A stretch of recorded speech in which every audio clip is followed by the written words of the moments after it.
그래서 우리 정의화 의장님께서 의장직을 물러나시면서 정치에서 발을 빼지 않고 이제 조언도 하고 좀 자극도 하고 그러한 정치 조직 또는 정당일 수도 있다. 그 둘 중에 어느 쪽으로 갈 것인지는 요즘 정치권의 세판짜기에 관심이 많습니다. 제4의 세력, 제4의 정당 얘기도 자꾸 나오고요. 그 중심에 누가 있냐면 정의화 전 국회의장 그리고 박현준 국회 사무총장이 있고 새한국의 비전이라는 새로 만든 싱크탱크가 있습니다. 오늘 싱크탱크 새한국의 비전 초대 원장을 맡은 박형준 국회 사무총장을 만나보겠습니다. 박 총장님 안녕하십니까? 네, 안녕하세요. 예, 오랜만입니다. 잘 지내셨습니까? 예. 네, 안녕하세요. 네. 20대 국회의장이 뽑혀야 새 사무총장을 추천하고 그게 이제 국회에서 통과가 돼야 되는데 그게 안 됐으니까 아직은 현 총장이시군요. 네, 그렇습니다. 예. 원구성 협상이 지지부진한데 여기에 조언을 하신다면 어떤 걸 조언하시겠습니까?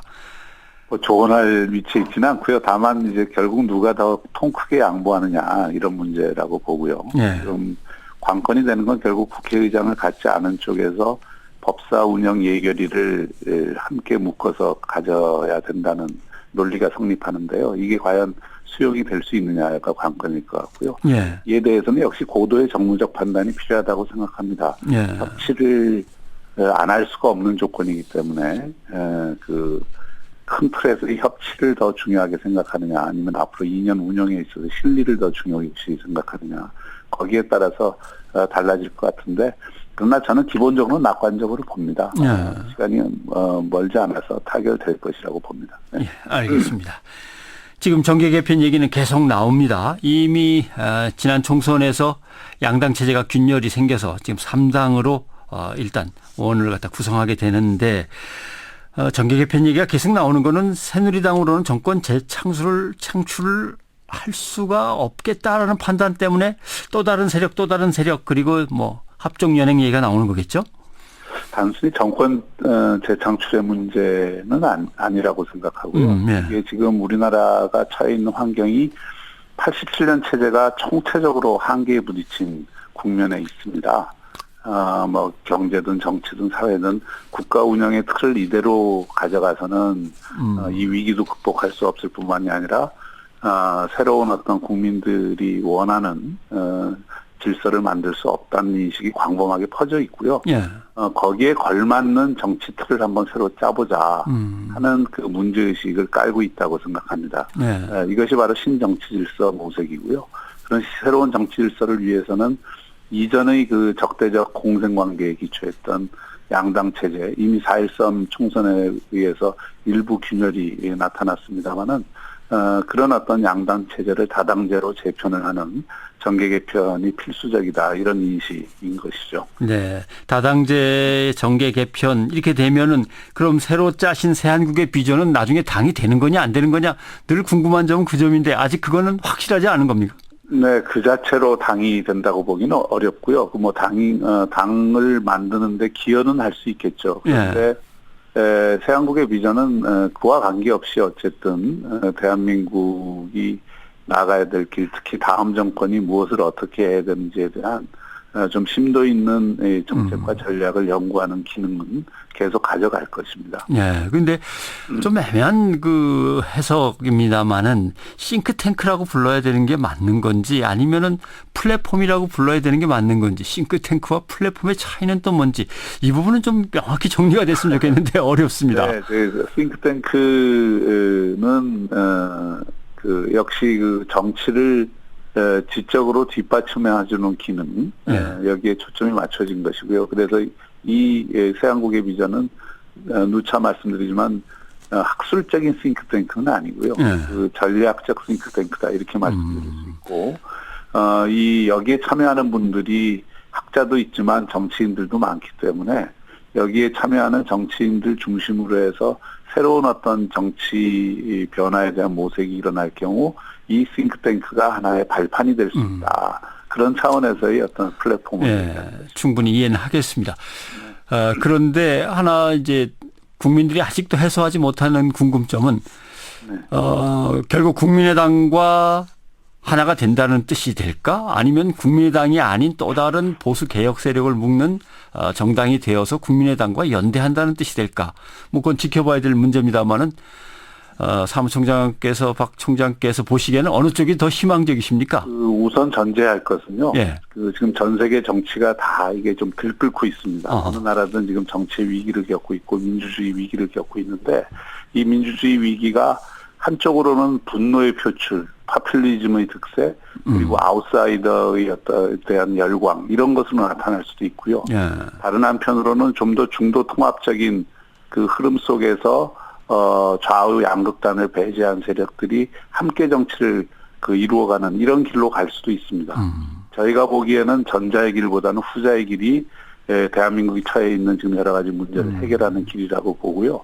이 중도 지형의 정치 지형 안에는 다양한 정치 세력과 정치인들이 있습니다. 과거 자신의 정치적인 어떤 입지나 출신들이 다양한 이런 어떤 세력들이 있기 때문에 이런 세력들을 어떻게 동종교배가 아니라 이종교배를 할 것인가 하는 과제가 주어진다고 보고요. 지금 국민의당은 그 중에 일부를 지금 대변을 하는 세력이죠. 그렇지만 지금 크게 보면은 보수 지형에서 중도 보수나 개혁 보수를 제대로 대변할 지금 정치 세력이 구성이 되어 있지 않습니다. 새누리당이 지금 그런 쪽으로 혁신을 이루지 못했기 때문에 사실 새누리당을 지지하는 30% 이외에도 20 내지 25%의 보수 지형에 있는 국민들이 계시거든요. 그런 분들의 입장을 대변할 정치 세력은 독자적으로 필요하다 이런 생각을 갖고 있습니다. 예.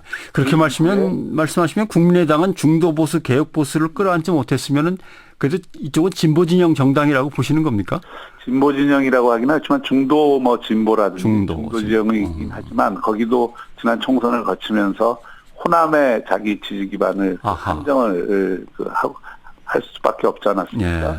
그래서 사실은 영남이나 다른 지역에도 그런 요구들이 있고 또 이 중도 진보도 있지만 중도 보수라고 일컬을 수 있는 또 그런 생각의 흐름을 갖고 있는 분들이 계시거든요. 그래서 그런 분들을 일단은 좀 대변할 수 있는 정치 세력이 필요하다 이렇게 보는 거죠. 정치 체제의 개편 그림은 이제 큰 그림은 이해하기 쉽도록 설명을 잘 해주셨는데 그러면 결국 정계 개편이든 연대든 간에 그 연결고리는 개헌이 되겠죠. 헌법을 뭔가 바꿔가지고 새로운 정치 지형을 짜는 거에 밑바탕이 돼야 될 거 아닙니까? 그렇습니다. 지금 87년 체제의 정치 틀이 바로 5년 단임제와 정부와 의회의 대립 모델에 기초한 양당 제도인데요. 이 틀 가지고서는 지금의 양극화 문제를 해결하기 어렵고 국민들의 삶의 질에 널리 퍼져 있는 불안과 염려를 극복하기가 굉장히 어렵다고 봅니다. 그다음에 안정성을 기하기도 상당히 어렵고요. 국정의 안정성도 기하기 어렵고 대통령이 절대적 권력을 갖춘 것으로 상정이 돼 있습니다만은 사실 이 제도 하에서는 대통령을 무능한 대통령으로 만들기 딱 좋은 제도입니다.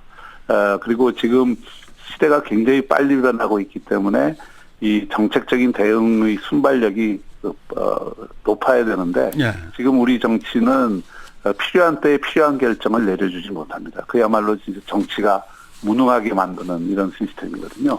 그래서 이런 것들을 극복하기 위해서는 개헌이 반드시 필요하고 그 개헌이라고 하는 것은 어떤 한 세력이 할 수 있는 것이 아니기 때문에 광범한 어떤 여러 세력들이 그런 개헌의 방향이나 일정에 대해서 동의하는 과정이 필요합니다. 저는 그 과정이 내년 대선을 앞두고 일어날 수 있다고 보는 것이죠. 예. 알겠습니다. 그런데 뭘 고쳐야 하는지는 그동안 논의가 어느 정도 있었기 때문에 아신 것 같고 뭘 고치고 싶어 하는지도 알지만 왜 고치고 싶어 하지 않고 계속 버티는지도 사람들은 대충 이해는 하는데 어떤 방법으로 이걸 끌어들여서 고치게 할까? 이제 그게 문제겠군요. 지금 이번에 당선된 300분의 국회의원 가운데에서도 개헌이 필요하다고 생각하는 분들이 저는 3분의 2가 넘는다고 생각합니다. 이미 그런 움직임이 시작이 됐고요. 또 내년 대선에서 다음 대권을 기대하는 대권 후보들 가운데에서도 개헌이 필요하다는 생각을 다수가 갖고 있습니다.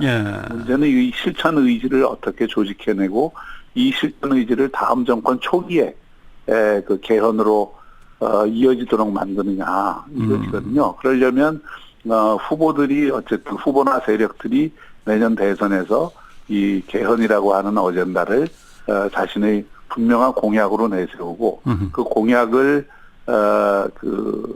한 후보가 아니라 여러 후보들이 공동으로 약속을 하는 방법도 있습니다. 예. 그래서 그런 것들을 사실 밑에서 추동해 나가야 되는 것이죠. 그래서 저는 개헌 논의와 그 개헌 그 시행이 다음 정권 초기에 반드시 이루어져야 된다 이렇게 생각하고 있습니다. 네. 혹시 이제 그 부분에서는 정부의 형태까지도 포함되는 거겠죠. 내각 책임제 이런 것도 생각하시는 겁니까?